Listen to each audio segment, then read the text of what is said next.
ইস, খুব চাপ দিচ্ছে রে। এই জায়গাটা কেউ নেই, এখানে একটু হালকা হয়ে যাই।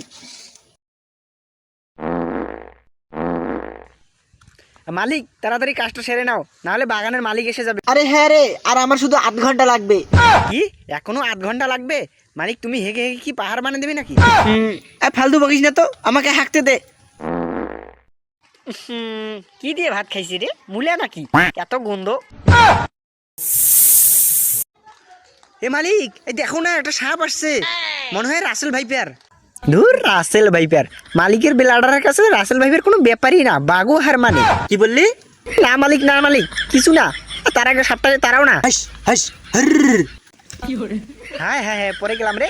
হ্যাঁ হ্যাঁ মালিক, সর্বনাশ হয়ে গেছে, মগের জল তো সব পড়ে গেল। যা যা যা, এবার কি হবে? তুই কেমন করে পড়ে গেলি রে?